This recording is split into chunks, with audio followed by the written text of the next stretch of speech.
Hi అందరికీ నమస్తే. Telugu Desam Janasena Jai Ho BC అనే సబ్ పెట్టారు కదా, దాంట్లో మెయిన్ విషయాల గురించి కొన్ని మాట్లాడుకుందాము. అలాగే బీసీ డిక్లరేషన్ అనేది కూడా ఒక డాక్యుమెంట్ రిలీజ్ చేశారు, దాని గురించి కూడా మాట్లాడుకుందాము. ఇప్పుడు టోటల్గా నాకేమనిపించిందంటే దీన్ని చూడగానే ఉన్నప్పుడు ఎవరో లేనప్పుడు ఆఫర్లు ఇస్తారు. ఈ బీసీ డిక్లరేషన్లో బీసీలకి 50 సంవత్సరాలకి పెన్షన్ అందేలా చేస్తాము. ఇప్పుడు 3,000 ఉంది కదా పెన్షన్, దాన్ని 4,000 చేస్తాము. బీసీలకు ప్రత్యేక రక్షణ చట్టం తీసుకొని వస్తాము.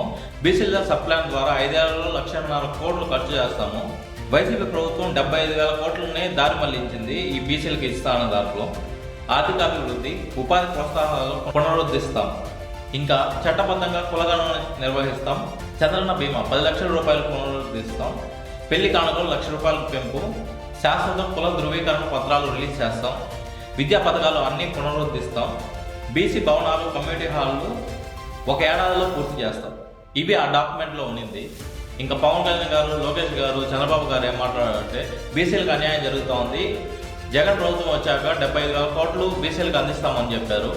కానీ అది జరగలేదు, దారి మళ్లించిన ఆ నిధులని వైఎస్ఆర్సీపీ ప్రభుత్వం అని చెప్పారు.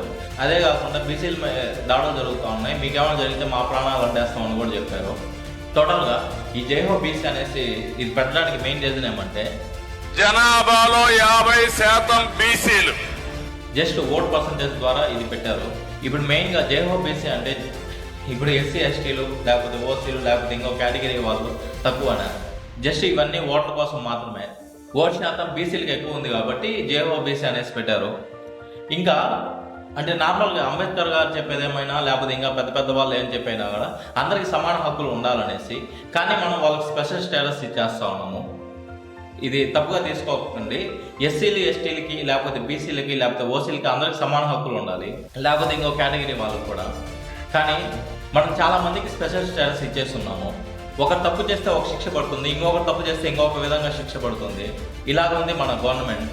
ఇక్కడే కాదు, ఇండియా మొత్తం ఇలానే ఉంది. లోకేష్ గారు ఆయన స్పీచ్ లెవెల్స్ రోజుకి ఇంక్రీజ్ అవుతూ ఉన్నాయి. చాలా బాగా మాట్లాడారు. అంటే ఒకప్పుడు లోకేష్ గారికి ఇప్పుడు లోకేష్ గారికి చాలా వ్యత్యాసం ఉంది. ఇంకొకటి ఏమంటే మంగళగిరిలో లోకేష్ గారి విజయం ఖరారు అయిపోయినట్టు. ఎందుకంటే వైఎస్ఆర్సీపీ వాళ్ళ అభ్యర్థులను మారుస్తూ వస్తూ ఉంది. దీనివల్ల వైఎస్ఆర్సీపీకి నెగిటివ్ అవుతుంది ఆ మంగళగిరి దాంట్లో. అది కాకుండా ఈయన తెలుగుదేశంలో మెయిన్ లీడర్ కాబట్టి ఈయన గెలిచే ఛాన్సే ఎక్కువ ఉంది. సో ఇది ఈ సభ గురించి నా అభిప్రాయం. పాజిటివ్స్ చెప్పాను, నెగిటివ్స్ చెప్పాను. మీకేమనిపిస్తుందో కామెంట్ చేయండి. Thank you.